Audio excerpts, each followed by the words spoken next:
이게 내용이 좀 험악해서 그렇지 개념만 봤을 때는 부모가 자식을 훈육하는 거랑 좀 비슷해요. 그죠? 우리가 하나님을 하나님 아버지라고 부르는 것처럼 그냥 진짜 아빠예요, 아빠. 우리 부모님이신 거죠.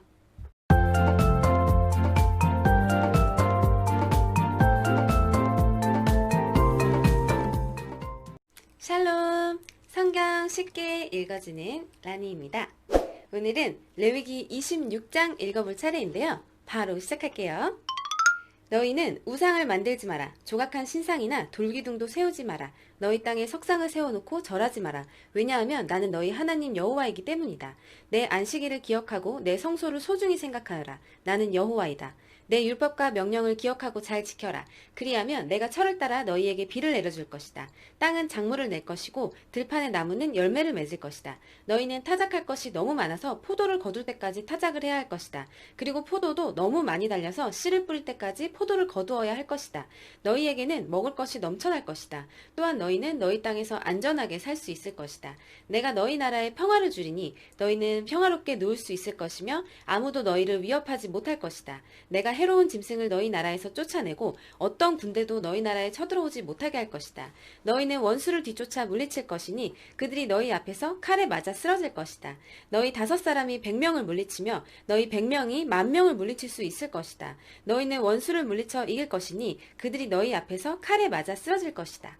그때 내가 너희에게 자비를 베풀 것이다. 내가 너희에게 자녀를 많이 주고 너희와 맺은 내 언약을 지킬 것이다. 너희는 묵은 곡식을 다 먹기도 전에 햇곡식을 저장하기 위해서 묵은 곡식을 퍼내야 할 것이다. 내가 내 성막을 너희 가운데 두고 너희에게서 떠나지 않을 것이다. 나는 너희와 동행하며 너희 하나님이 되며 너희는 나의 백성이 될 것이다. 나는 너희를 이집트에서 인도해낸 너희 하나님 여호와이다. 나는 너희 등을 짓누르던 멍에를 없애주었고 너희가 당당히 걸을 수 있게 해주었다. 자, 1절부터 13절까지는 하나님께 순종하며 얻는 상에 대한 내용인데요. 지금까지 하나님은 이스라엘이 하나님의 거룩한 백성으로서 마땅히 지켜야 할 갖가지 율법과 규례와 법도와 명령을 일러주셨죠. 이제 하나님은 이스라엘 백성들이 하나님께 잘 순종하고 그러한 규례와 법도를 잘 지켰을 때 뒤따르는 보상에 관해서 일러주시는 거예요. 그런데 그 순종에 뒤따르는 복과 보상을 말씀하시기 전에 하나님께서 다시금 강조하신 것이 있어요. 첫 번째, 이방 우상을 숭배하지 말 것. 두 번째, 안식일을 잘 지킬 것. 세 번째, 성소를 소중하게 돌볼 것을 강조하셨어요. 우상 숭배는 하나님께서 가장 싫어하시는 거죠. 그리고 가장 중요한 첫 번째 계명이잖아요. 10계명 중에서 제1계명. 왜냐하면 하나님과 이스라엘은 언약 관계예요. 근데 우상 숭배는 엄연한 배신 그 자체죠. 계약 위반이란 소리예요. 또 조심해야 되고요. 그리고 안식일의 중요성은 뭐냐면 매 7일마다 돌아오는 안식일을 잘 준수하면 그때마다 자신들이 하나님의 백성임을 자각하고 또 하나님의 백성답게 살려고 애쓸 것이기 때문에 자연스럽게 복이 따라오게 되는 원리입니다. 그럼 이제 본론에 대해서 말씀드릴게요. 하나님께서 이스라엘 백성들이 내 말에 잘 따르고 순종하면 일단은 풍성한 토지의 소출을 약속하셨어요. 땅에 먹을 것이 넘쳐나고 또 중요한 게 안전을 보장하셨어요. 전쟁이나 약탈 또는 맹수의 공격의 위험에서 지켜주신다고 하신 거죠. 게다가 원수를 상대할 일이 생기면 무조건적인 승리를 보장해 주시고요. 와, 진짜 이건 대박이죠. 이 모든 게 다 가능할 수 있었던 이유는 하나님께서 이스라엘의 가운데에 성막을 두고 거기에 임재하시면서 항상 이스라엘 백성들과 함께 동행하시고 이스라엘 백성들이 번성하도록 보살펴 주신다고 지금 약속을 하신 거예요. 이 모든 것들을 누리려면은 조건은 단 하나. 하나님의 말씀에 순종하기만 한다면, 하나님 말씀대로 살기만 한다면 이 모든 것들을 누릴 수가 있어요. 풍요로움, 편안함, 안전함, 번창함, 국력, 좋은 나라의 모든 조건을 다 갖추고 있죠. 저런 것들이 보장된다면 국민들이 걱정할 게 뭐가 있겠어요. 이집트에서 수백 년간 노예 생활을 하던 민족이었는데 갑자기 하나님의 백성이 되면서 흙수저에서 다이아몬드 수저가 됐어요. 완전히 신세가 뒤바뀌었죠. 상상만 해도 너무 부럽네요. 그런데 이렇게 단순한 조건을 지키지 않았을 경우에 하나님께서 어떻게 하시는지 보세요. 14절입니다. 그러나 너희가 내 말을 잘 듣지 아니하고 내 명령에 복종하지 아니하며 내 율법과 명령을 따르지 않고 내 언약을 어기면 내가 너희에게 끔찍한 벌을 내릴 것이다. 너희에게 폐병과 열병을 보내어 너희 눈을 어둡게 하고 너희 생명을 위태롭게 할 것이다. 너희는 씨를 뿌려도 거두지 못할 것이며 너희 원수가 너희 작물을 먹을 것이다. 내가 내 얼굴을 너희에게서 돌리겠고 너희 원수가 너희를 물리쳐 이길 것이다. 너희 원수가 너희를 다스리겠고 누가 너희를 뒤쫓지 않더라도 너희는 쫓기는 신세가 될 것이다. 그래도 너희가 내 말을 듣지 않으면 너희 죄를 7배로 벌할 것이다. 너희가 자랑하는 큰 성들을 내가 무너뜨리겠고 하늘에서는 비가 내리지 않을 것이며 땅에서는 작물이 자라지 않을 것이다. 너희가 아무리 힘을 써도 소용이 없을 것이다. 너희 땅에서는 아무것도 자라나지 않으며 나무에는 아무 열매도 맺히지 않을 것이다. 그래도 내 말을 듣지 않으면 너희 죄를 7배로 벌할 것이다. 내가 들짐승을 너희에게 보내리니 짐승들은 너희를 공격하며 너희 자녀를 물어가고 너희 가축대를 죽일 것이다. 그래서 너희의 수가 줄어들고 너희가 다니는 길도 텅텅 비게 될 것이다. 이 모든 일이 있은 뒤에도 깨닫지 못하고 여전히 내 말을 듣지 않으면 나도 너희에게서 등을 돌리고 너희 죄를 7배나 벌할 것이다. 너희가 내 언약을 어겼으므로 너희에게 군대를 보내어 벌을 내릴 것이다. 너희가 여러 성읍들로 도망치더라도 너희 가운데에 병이 퍼지게 할 것이다. 결국 너희 원수가 너희를 물리쳐 이길 것이다. 내가 너희 먹을 것을 끊어버릴 것이니 여자 10명이 너희가 먹을 빵 전체를 한 화덕에서 구울 것이며 빵을 저울에 달아 조금씩 나누어 줄 것이다. 너희는 먹어도 여전히 배가 고플 것이다. 자, 이스라엘 백성들이 여호와를 버린 채 이방 우상을 숭배한다든지 계명을 어기고 안식일을 준수하지 않는다든지 이러한 죄악들을 행한다면 하나님의 사랑은 언제든 징벌로 바뀔 것이고 하나님의 은혜는 저주로 바뀔 것입니다. 각종 질병에 시달리다가 결국에는 목숨까지 잃을 것이라고 경고를 하셨어요. 그리고 농사를 지어도 수확할 수가 없고 모두를 다 약탈당할 것이고 다른 나라로부터 공격당하고 항상 도망치면서 숨어 살게 될 것이라고. 아까랑 완전 정반대의 상황이죠. 그럼에도 불구하고 계속 말 안 듣고 불순종하면 7배로 벌할 것이라고 하는데 이 말은 단순히 문자적으로 그냥 7배를 뜻하는 게 아니고요. 성경에서 7이라는 숫자는 7일 동안에 걸친 하나님의 완벽한 창조 사역에 근거하여 신적인 완전함과 충만함을 상징합니다. 따라서 이 말은 아주 철저하게 심판하신다는 의미예요. 성이 다 무너지고 극심한 가뭄과 기근, 들짐승들의 공격으로 사람들이 다 죽어나가고 가축들도 다 죽어나가고 상상만 해도 온 나라가 다 황폐해지겠죠. 다른 성읍으로 도망친다고 하더라도 전염병을 내린다고 하셨고 또 적의 포로로 만들어주겠다고 멈추지 않고 계속 말씀하십니다. 그리고 26절에 여자 10명이 한 화덕에서 빵을 구울 것이라고 하는데 이게 무슨 상황인지 우리는 잘 모르잖아요. 이거는 하나님께서 구체적인 사례를 들어서 기근의 재앙을 묘사하신 부분인데요. 원래 평상시에는 한 여인이 한 화덕에서 빵을 구워서 그걸 가지고 가족들이랑 나눠 먹는데요. 이제 하나님의 징벌로 극심한 기근이 임하면 이제 10명의 여인이 아주 조금씩 식량을 모아서 이제 한 화덕에서 빵을 구운 다음에 그걸 이제 각자 저울에 달아서 조금씩 나누어서 가져간다는 거예요. 그렇기 때문에 그런 소량의 빵으로는 배고픔을 채울 수 없게 된다는 뜻이에요.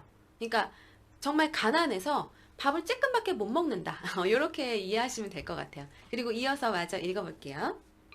그래도 내 말을 듣지 않고 내게서 등을 돌리면 나도 계속해서 노할 것이며 너희 죄를 7배로 벌할 것이다. 너희는 너희 아들과 딸의 살을 먹게 될 것이다. 너희가 거짓 신들을 섬기는 곳을 내가 무너뜨리며 분향단을 부수며 너희의 주검을 너희가 섬기는 우상들의 주검 위에 쌓아 올릴 것이다. 나는 너희를 미워하며 너희 성들을 무너뜨리며 너희 송소들을 황폐하게 만들 것이다. 너희가 바치는 제물의 향기도 맞지 않을 것이다. 나는 이 땅을 황폐하게 만들 것이다. 그래서 너희 땅을 차지한 너희 원수들도 그 모습을 보고 놀랄 것이다. 나는 너희를 여러 나라에 흩어놓고 너희를 향해 내 칼을 뽑을 것이다. 너희 땅은 황폐하게 될 것이며 너희 성들은 폐허가 될 것이다. 너희 땅이 황폐하게 된 그때가 너희 땅이 쉬는 때가 될 것이다.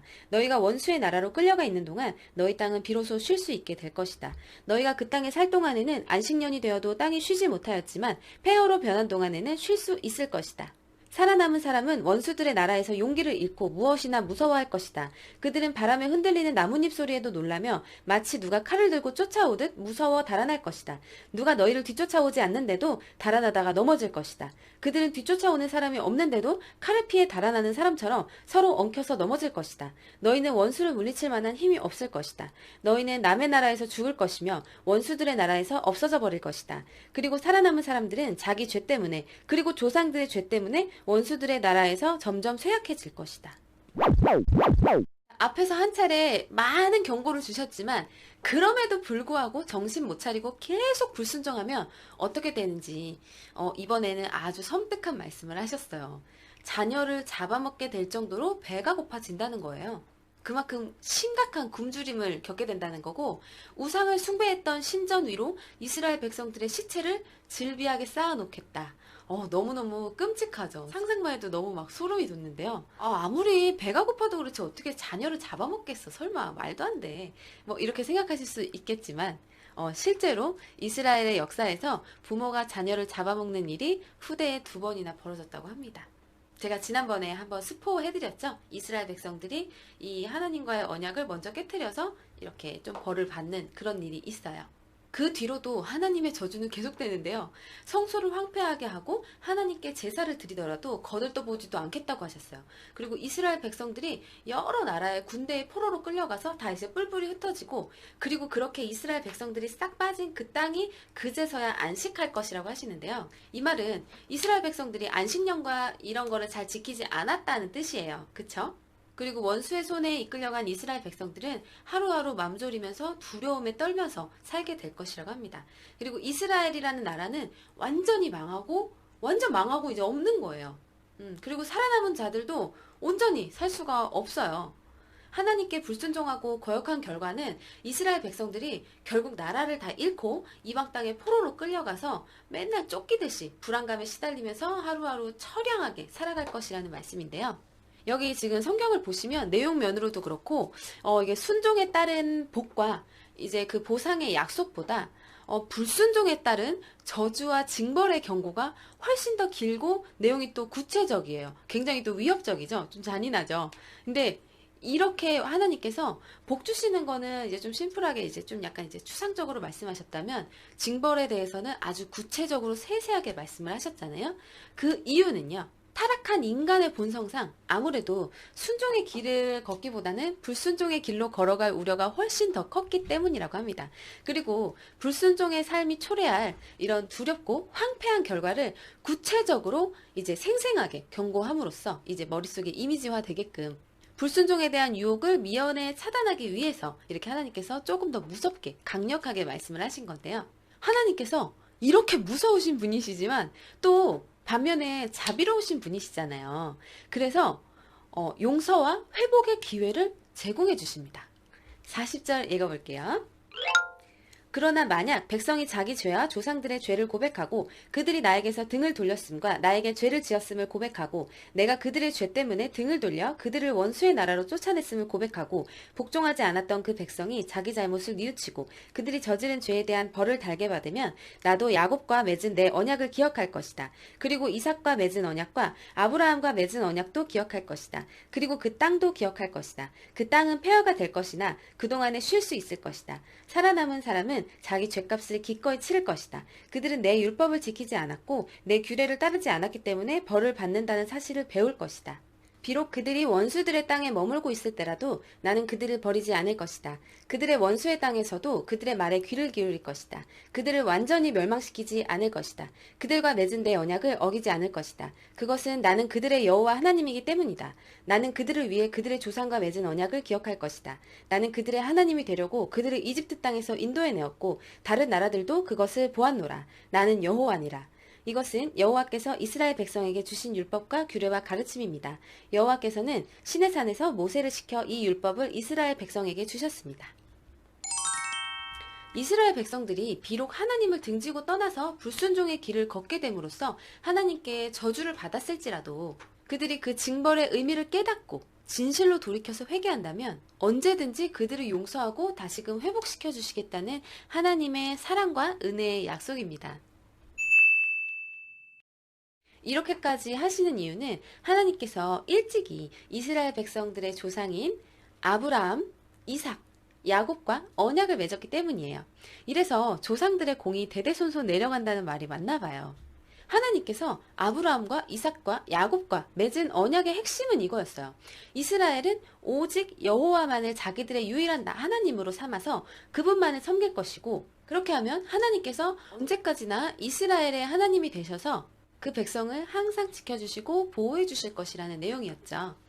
그런데 비록 이스라엘에서는 그 언약을 깨뜨린 채로 하나님을 떠나서 이방 우상을 섬겼을지라도 하나님 쪽에서는 그들이 자신들의 죄를 돌이키고 회개하기만 하면 언제든지 그 언약을 다시 지켜주신다는 거예요. 이래서 하나님이 신실하신 하나님이라고 불리우는 건데요.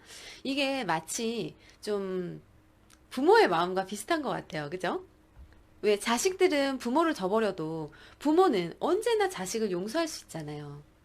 이렇게 볼 때 이스라엘의 불순종에 대한 하나님의 가혹한 징벌은 그들을 완전히 멸하시기 위한 죽음의 몽둥이가 아니고요. 그들이 스스로 잘못한 것을 깨닫고 회개하도록 해서 궁극적으로는 이스라엘 백성들을 생명과 구원의 길로 이끄시려는 어떤 사랑의 채찍인 거죠.